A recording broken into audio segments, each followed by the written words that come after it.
الشيطان الرجيم بسم الله الرحمن الرحيم قل إن كنتم تحبون الله فاتبعوني يحببكم الله ويغفر لكم ذنوبكم والله غفور رحيم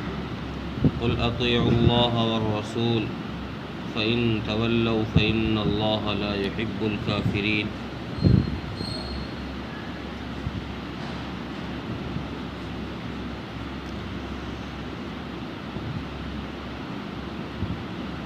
پچھلی آیت میں گنہگار لوگوں کو گناہ سے رکے رہنے کی ہدایت کی گئی تھی کہ ان کو ایک ایسے دن میں جمع بھی کیا جائے گا جس دن ان کے اعمال ان کے سامنے کر دیے جائیں، خواہ اچھے ہوں یا برے ہوں۔ اس آیت میں اللہ تبارک و تعالیٰ نے عقیدت رسالت اور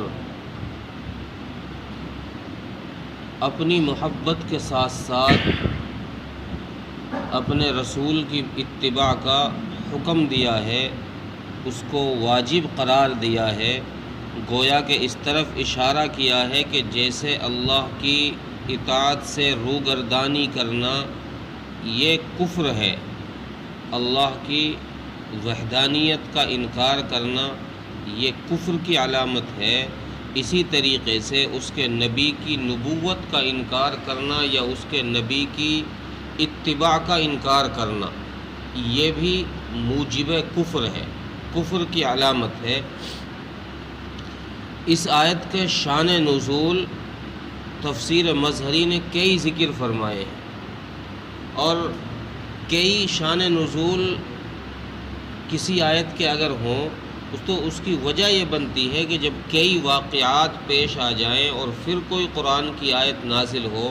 تو پھر ہر واقعے کی طرف اس کی نسبت کی جاتی ہے، کوئی اس واقعے کی طرف کرتا ہے، کوئی اس بات کی طرف کرتا ہے، کوئی اس بات کی طرف۔ تو امام تفسیر مظہری نے ابن عباس کا قول نقل کیا ہے کہ نجران کے عیسائیوں کے لیے یہ آیت کریمہ نازل ہوئی ہے، چونکہ انہوں نے ان سے جب کہا گیا کہ تم حضرت عیسیٰ علیہ السلام کی پرستش کیوں کرتے ہو، تو وہ یہ کہتے تھے، انہوں نے یہ جواب دیا کہ ہم تو اللہ کی محبت میں ہی اس کی پرستش کرتے ہیں، چونکہ یہ اللہ کے نبی ہیں اور ہم ان کی پرستش کریں گے تو یہ ہمیں اللہ کے نزدیک پہنچا دیں گے، اس لیے ہم ان کی پوجا کرتے ہیں، پرستش کرتے ہیں۔ امام بغوی نے یہود و نصارہ کے متعلق فرمایا کہ یہود و نصارہ کے متعلق یہ آیت کریمہ نازل ہوئی ہے کہ ان یہود و نصارہ سے جب کہا گیا کہ بھائی تم کیوں ان میں انبیاء میں تفریق کرتے ہو اور حضرت موسیٰ علیہ السلام کو ہی تم نبی مانتے ہو، باقی کا انکار کرتے ہو، تو کہنے لگے بھائی ہم تو جو کرتے ہیں اللہ کی محبت کی وجہ سے ہی کرتے ہیں، چونکہ ہم نحن ابناء اللہ و احباؤ، ہم اللہ کے بے نبیوں کے جو ہیں اولاد ہیں، اللہ کے ولیوں کی اور اللہ کے نبیوں کی ہم اولاد ہیں، تو ہم تو اللہ سے ہی محبت کرتے ہیں، اللہ کی محبت کے علاوہ ہم کوئی کام نہیں کرتے۔ حضرت ابن عباس کا قول نقل کیا ہے کہ مشرکین مکہ نے خانہ کعبہ کے اندر کچھ بت نصب کر رکھے تھے، کچھ بت لگا رکھے تھے، اور ان بتوں کے گلے میں شتر مرغ کے انڈوں کی مالا ڈال رکھی تھی، ہار ڈال رکھا تھا، اور ان کے کانوں میں بالیاں ڈلوا رکھی تھی ان مورتیوں کے، اور ان کے سامنے وہ ہاتھ جوڑتے ان کی پوجا کرتے تھے۔ تو ایک دن رسول اللہ صلی اللہ علیہ وسلم خانہ کعبہ کی طرف آپ کا گزر اس وقت ہوا جب یہ مشرکین ان کے سامنے ہاتھ جوڑ کر کھڑے تھے۔ آپ صلی اللہ علیہ وسلم نے تھوڑی دیر خانہ کعبہ کے پاس توقف کیا، آپ وہاں رکے، اور پھر آپ صلی اللہ علیہ وسلم نے ارشاد فرمایا اے گروہ قریش، تم اپنے باپ دادا حضرت ابراہیم اور حضرت اسماعیل علیہم السلام کے طریقے سے ہٹ گئے ہو؟ تم نے یہ کیا شروع کر دیا ہے؟ مورتیوں کی پوجا کرتے ہو۔ تمہارے باپ ابراہیم علیہ السلام اور اسماعیل علیہ السلام تو ایسے نہیں تھے، وہ تو کسی کی پرستش نہیں کرتے تھے اللہ کے علاوہ، کسی کی عبادت نہیں کرتے تھے، یہ تم نے کیا شروع کر دیا؟ تو کہنے لگے کہ ہم تو یہ انہی کی وجہ سے ہی کرتے ہیں، ہم ان کی مخالفت میں نہیں کرتے، ابراہیم اور اسماعیل علیہ السلام کی مخالفت میں نہیں کرتے، بلکہ ہم تو ان کی اتباع میں ہی کرتے ہیں کہ وہ اللہ کے محبوب بندے تھے، اور ہم جب ان کی پوجا کریں گے، ان کی پرستش کریں گے، ان کی اطاعت کریں گے تو وہ ہمیں اللہ کے نزدیک پہنچا دیں گے۔ اس طرح کے شان نزول امام تفسیر مظہری نے کئی ذکر فرمائے ہیں اس آیت کے، جس میں حکم یہ دیا جا رہا ہے، بتایا یہ جا رہا ہے کہ اگر تمہارا دعویٰ یہ ہے کہ میں اللہ سے محبت کرتا ہوں، میں اللہ والا ہوں، میرا تعلق اللہ کی ذات سے ہے، تو پھر اس تعلق کی پہچان کی علامت یہ بتائی ہے کہ دیکھا جائے گا اس کہنے والے کو کہ اس کی زندگی میں نبی کی اتباع کتنی ہے۔ جس درجے کی نبی کی محبت ہوگی، نبی کی اتباع ہوگی، اسی درجے کا تعلق اللہ کی ذات کے ساتھ ہوگا۔ گویا اتباع رسول کو، اتباع سنت کو اللہ کی محبت قرار دیا گیا ہے۔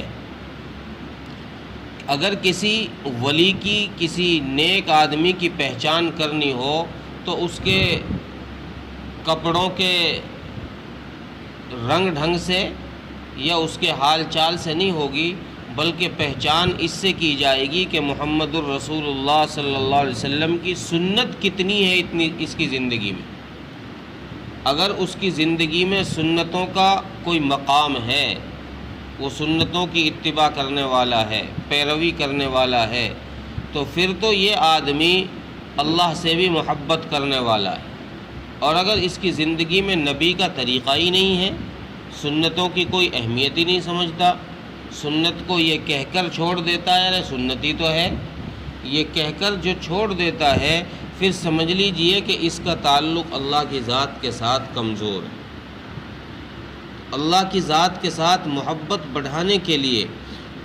پھر آگے آیت میں یہ بھی فرمایا کہ اگر تم نے اللہ اور اس کے رسول سے محبت کی، اللہ سے محبت کی یعنی اس کے نبی کی اطاعت کی اور اس کے نبی کی سنتوں پر عمل کیا، تو پھر یاد رکھو اللہ بھی تم سے محبت کرے گا۔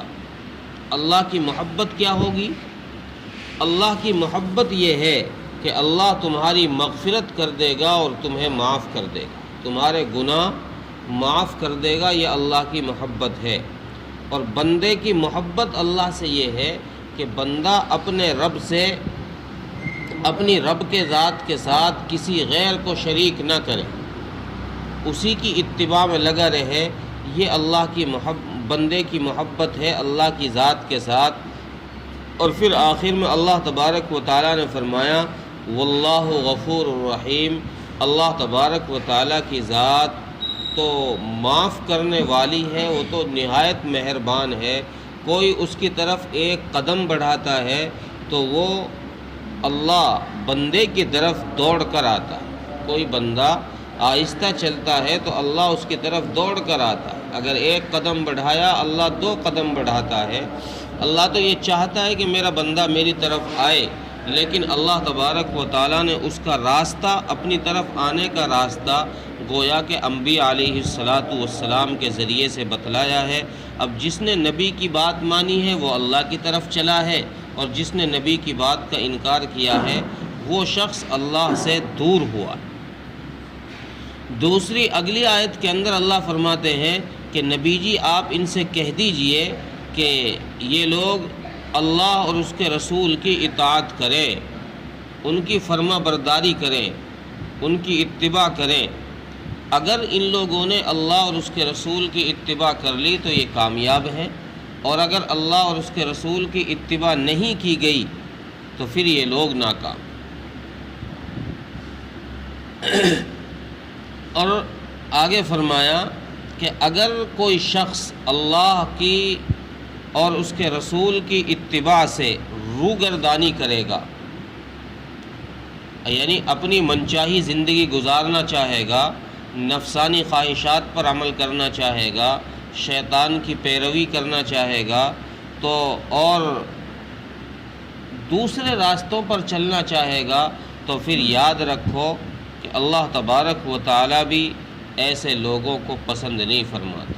اللہ بھی ان سے محبت نہیں کرتا۔ اللہ کو بھی کوئی ضرورت نہیں ہے کہ وہ اپنے کسی باغی کو، کسی نافرمان کو پکڑ پکڑ کر مسجد میں لا کر سجدے کراتا پھرے، اللہ کو اس کی ضرورت نہیں ہے۔ اللہ نے اس لیے صاف کر دیا، اگر تم میری طرف آؤ گے، تم مجھ سے محبت کرو گے تو پھر میں تمہیں معاف کر دوں گا، اور اگر تم دور بھاگنا چاہو گے تو پھر مجھے کوئی لالچ نہیں ہے کہ میں تمہیں پکڑ کر لاؤں اور تمہاری گردن کو اپنے سامنے جھکاؤں، پھر مجھے اس چیز سے کوئی غرض نہیں ہے۔ ان اللہ لا يحب الکافرین، اللہ منکرین سے، اللہ انکار کرنے والوں سے محبت نہیں فرماتے۔ گویا خلاصہ کلام ان آیات کا یہ ہے کہ جس بندے کے بارے میں ہمیں جاننا ہو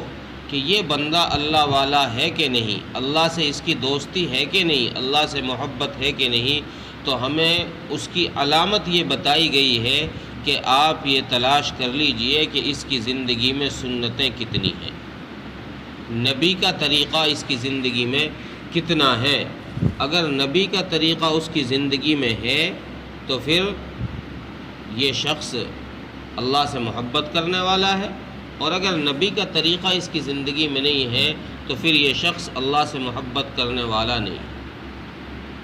آج کل عوام میں بہت سارے لوگ ایسے ہیں جو ایسے لوگوں کو، جو سڑکوں پر بہت سارے لوگ ایسے پھرتے، ایسی حالت میں، گندی حالت میں، کپڑے ناپاک، ننگے بدن، پائجامہ نہیں، بالکل مادرجات ننگے، اور لوگ کہنا شروع کر دیتے ہیں یہ کوئی ابدال ہے، یہ کوئی اللہ والا۔ بہت سارے لوگوں سے میں نے یہ بات سنی، بھائی ابدال ہونا اور اللہ والا ہونا یہ اتباع رسول پر مبنی ہے۔ اگر اس کی زندگی میں رسول اللہ صلی اللہ علیہ وسلم کا طریقہ ہے، جتنا زیادہ نبی کی اتباع کرنے والا ہوگا اتنا ہی بڑا اللہ کا ولی ہو۔ اب اتنے گندے کپڑے پہننا کہ جس سے بدبو کی وجہ سے کوئی آدمی قریب نہ آ سکے، یا پھر سطر کا ہی کھول کے رکھنا، یہ کہاں کی ابدالیت اور کہاں کی ولایت ہے، یہ کہاں کی اتباع رسول ہے۔ اس لیے ایسا شخص جو سطر کو کھول کے رکھتا ہو یا ایسی گندی حالت میں رہتا ہو کہ لوگ پاس کھڑا ہونا پسند نہ کریں، تو پھر ایسا شخص ولی نہیں ہو سکتا، چونکہ نبی نے یہ چیز نہیں سکھائی ہے۔ نبی کی سنت سے یہ ہے کہ پاک رہو، صاف رہو، پاک رہو، صاف رہو۔ گندگی اسلام کو پسند نہیں ہے۔ ان اللہ لا يحب التوابین، ان اللہ يحب التوابین ويحب المتطہرین۔ اللہ تبارک و تعالیٰ توبہ کرنے والوں کو اور پاک رہنے والوں کو پسند فرماتے ہیں، گندوں کو نہیں پسند فرماتے۔ تو اس لیے اس چیز کا خیال رکھا جائے، اگر کسی کی پہچان کرنی ہو تو پھر اپنے نبی کے طریقہ دیکھا جائے کہ یہ آدمی سنتوں کا پابند ہے کہ نہیں۔ ترجمہ دیکھیں، قل ان کنتم تحبون اللہ فاتبعونی یحببکم اللہ۔ اے نبی جی آپ کہہ دیجئے اگر تم اللہ سے محبت کرتے ہو تو پھر میری اتباع کرو، میرے طریقے پر چلو، یحببکم اللہ، اللہ بھی تم سے محبت کرے گا۔ میرے طریقے پر چلو گے اللہ بھی محبت کرے گا، ویغفر لکم ذنوبکم، اور اللہ تبارک و تعالیٰ تمہارے گناہوں کو معاف فرما دے گا، واللہ غفور الرحیم، اور اللہ تبارک و تعالیٰ مغفرت کرنے والے نہایت مہربان۔ قل اطیعوا اللہ والرسول، اے نبی جی آپ کہہ دیجئے ان لوگوں سے کہ یہ اللہ اور اس کے رسول کی اطاعت کریں، فرما برداری کریں۔ فَإِن تَوَلَّوْا فَإِنَّ اللَّهَ لَا يُحِبُّ الْكَافِرِينَ، بس اگر انہوں نے روگردانی کی یعنی اطاعت نہیں کی تو اللہ تبارک و تعالیٰ بھی نافرمانوں کو پسند نہیں فرماتے۔ اللہ تبارک و تعالیٰ عمل کی توفیق عطا فرمائے۔